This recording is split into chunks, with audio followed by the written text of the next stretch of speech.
প্রতিদিন অফিসে যাওয়ার পথে একটা অদ্ভুত ব্যাপার চোখে পড়তো আমার ড্রাইভার প্রায় তার প্রেমিকাকে আমার গাড়িতে নিয়ে আসতো। প্রথম দিকে ব্যাপারটা আমি না খুব বেশি একটা গুরুত্ব দিইনি, ভাবতাম কি আমার তো এতে কোনো ক্ষতি হচ্ছে না। কিন্তু সেদিন সবকিছু বদলে গেল। সকালটা অন্য দিনের মতোই ছিল। আমি গাড়ির দরজা খুলে ভেতরে উঠতে যাচ্ছিলাম, হঠাৎ চোখে পড়লো পেছনে আমার নির্দিষ্ট একটা সিটে একটা কাগজ রাখা। আর সেখানে কি লেখা ছিল জানেন?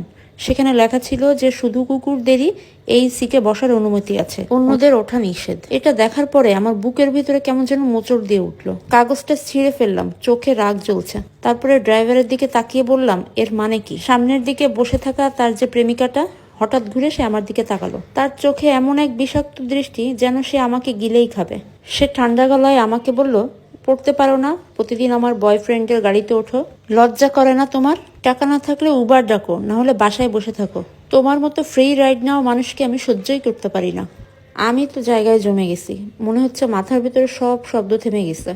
ঠিক তখনই আমার ড্রাইভার লুইস তাড়াহুড়া করে আমার কাছে নিচু গলায় এসে বলল, ম্যাম, ও জানে না আমি আপনার ড্রাইভার, ও খুব পজিটিভ, তাই এরকম করছে, প্লিজ কিছু মনে করবেন না। আমি ওকে আগে নামিয়ে দিয়ে আসি, তারপর আপনাকে নিয়ে যাব। কথা শেষ না করতেই সে গাড়িতে উঠে বসলো এবং মুহূর্তের মধ্যেই আমার গাড়িটা নিয়ে চলে গেল। আমার গাড়ি, আমার নিজের গাড়ি নিয়ে তারা পালিয়ে গেল। আমি তো রাস্তায় দাঁড়িয়ে কাঁপতে লাগলাম, রাগে আমার গা জ্বলছে। কিছুক্ষণ পর আমি নিজেকে সামলে নিয়ে পুলিশকে কল করলাম। পুলিশকে বললাম যে আমার গাড়ি চুরি হয়েছে, আমি লোকেশন পাঠাচ্ছি, আপনারা তাড়াতাড়ি আমার লোকেশনে চলে আসুন। আমি একজন বড় কোম্পানির সিইও, অথচ আমি নাকি ফ্রি রাইড নেই। আর এর থেকেও হাস্যকর বিষয় হচ্ছে ওই গাড়িটা আসলে আমারই। প্রায় 20 মিনিট পর পুলিশ এলো। আমি কিছু বলার আগেই দেখি লুইস গাড়ি নিয়ে ফেরত এসেছে। আবার তার মুখ তো ফ্যাকাশে। সে আমাকে বলছে যে, ম্যাডাম কি হয়েছে? পুলিশ কেন ডেকেছেন? আমি তো চুপ করে আছি, কোনো কথাই বলছি না। পুলিশ তাকে জিজ্ঞাসা করলো, আপনি কি গাড়িটা তার অনুমতি ছাড়া নিয়েছিলেন? লুইস তো প্রায় কেঁদেই ফেললো, না স্যার, ভুল বুঝাবুঝি হয়েছে, আমি ম্যাডামের ড্রাইভার, শুধু আজ একটু দেরি হয়েছে। তারপর সে আমার কানের কাছে এসে ফিসফিস করে বলল,